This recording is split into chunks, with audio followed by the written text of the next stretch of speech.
भिक्षा पात्र। बच्चों, दूसरों की मदद करना, जरूरतमंद की जरूरतें पूरी करना हमारी उदारता का परिचय देता है। उसी में बड़प्पन है। आज आपको बांग्ला लेखक रवींद्रनाथ ठाकुर की कहानी पर आधारित एक कहानी सुना रही हूँ, जो महात्मा बुद्ध के जीवन की एक घटना के बारे में है। एक लड़की कैसे जरूरतमंद लोगों तक अन्न पहुंचाती है। सुनते हैं कहानी भिक्षा पात्र। ठीक तरह से वर्षा न हुई थी और इस बार तो एक बूंद भी न बरसी थी। भयंकर सूखा पड़ा था। धरती का कलेजा फट गया था। उसमें जगह जगह दरारें पड़ गई थीं। पेड़ पौधे सूख गए थे। पशु पक्षी प्यास से व्याकुल थे। पक्षियों का कलरव भी कम सुनाई पड़ता था। न जाने भूखे प्यासे कहाँ दुबके बैठे थे। नगर में अकाल पड़ा था। जिसके पास थोड़ा बहुत अन्न था, उसने छिपाकर दुर्दिन के लिए रख लिया था। प्रजा हाहाकार कर उठी। बात महात्मा बुद्ध के कानों में भी पड़ी। जन जन की परेशानी उनसे देखी ना गई। उन्होंने अपने शिष्यों को इकट्ठा किया। नगर के धनी भक्तजनों को बुला भेजा। प्रियजनों, बोलो, भूखी प्रजा को अन्न देने के लिए तुम में से कौन कौन तैयार है? महात्मा बुद्ध के वचन सुन रत्नाकर सेठ का माथा लज्जा से झुक गया। वह हाथ जोड़कर बोला, भगवान, इतने बड़े नगर के हर प्राणी को अनाज पहुंचाना मेरे वश की बात नहीं है। तथागत ने अपनी दृष्टि घुमाई। बुद्ध की नजरें सेनापति जयसेन पर पड़ी। तथागत, प्राण देने से यदि जनता को अन्न प्राप्त हो जाए तो मैं पल भर में तैयार हूं। लेकिन मेरे घर में इतना अनाज कहां कि पूरे नगर का पेट भर सकूं। भगवान, मैं तो पहले ही भाग्य का मारा हूं। वर्षा ना होने से मेरे सब खेत सूख गए हैं। बीज के लिए रखे अनाज से किसी तरह परिवार को आधा पेट खिला पा रहा हूं। मुझे तो एक चिंता और भी है।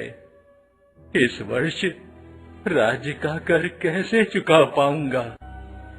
सभी एक दूसरे का मुंह ताक रहे थे। तभी भीड़ में से अचानक एक युवती सामने आई। वह थी भगवान तथागत के प्रिय शिष्य अनाथ पिंडत की बेटी सुप्रिया। वह अत्यंत दुखी लग रही थी। आंखों से बहते अश्रु पोंछकर उसने बुद्ध देव के चरण छुए और मीठे स्वर में बोली, भगवान, यह तुच्छ सेविका आपकी आज्ञा का पालन करेगी। अन्न की कमी के कारण जो लोग बेहाल हैं, वे सब मुझे अपनी संतान लग रहे हैं। नगर के हर आंगन में अनाज पहुंचाने का भार मैं लेती हूँ। सभी आश्चर्यचकित रह गए। भला यह स्त्री इतने बड़े नगर के वासियों का पेट कैसे भरेगी? कुछ तो मुंह छिपाकर हंसने लगे, कुछ क्रोधित हो उठे, कुछ को सुप्रिया पागल लगी। किसी ने कठोर आवाज में ताना कसा, खुद को तो दाने दाने का भाव है, फिर इतना बड़ा काम अपने सिर कैसे ले रही है? तेरे घर में क्या भंडार भरे पड़े हैं? सुप्रिया सबके सामने सिर झुकाकर बोली, मेरे पास और कुछ नहीं, केवल भिक्षा पात्र के रूप में यह कटोरा है। मैं सबसे निर्धन हूँ, इसलिए मुझे मांगने में कोई लज्जा नहीं। हे प्रियजनों, आपकी दया के बल पर ही भगवान बुद्ध की आज्ञा पूरी होगी, मेरी शक्ति से नहीं। मेरा भंडार तो आप सबके घरों में भरा पड़ा है, आपकी दया होगी तो मेरा भिक्षा पात्र सदा भरा रहेगा।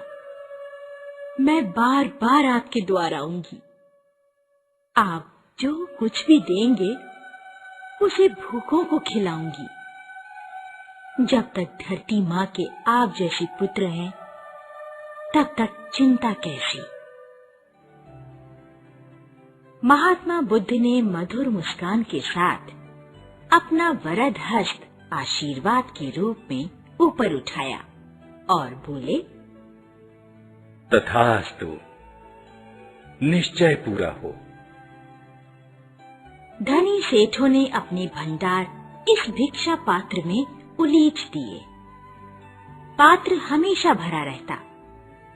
समस्त नगरी का उद्धार हो गया। कोई अकाल पीड़ित भूखा ना बचा। उधर वर्षा ने भी कृपा दृष्टि की और धरती की प्यास बुझाई।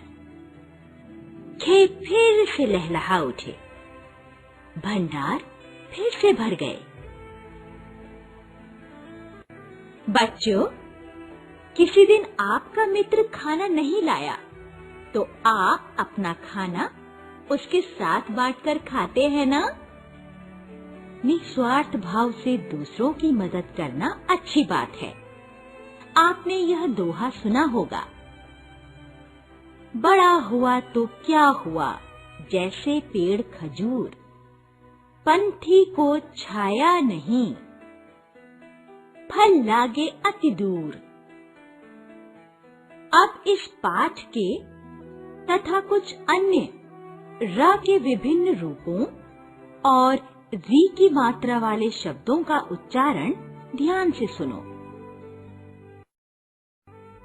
वर्ष, वर्षा, कृपा, गृह, मृग, दुर्दिन, विनम्र, प्रश्न, प्रार्थना, प्राप्त, दृष्टि, कृष्ण, प्रसन्नता, आशीर्वाद, धर्मपाल, आश्चर्य।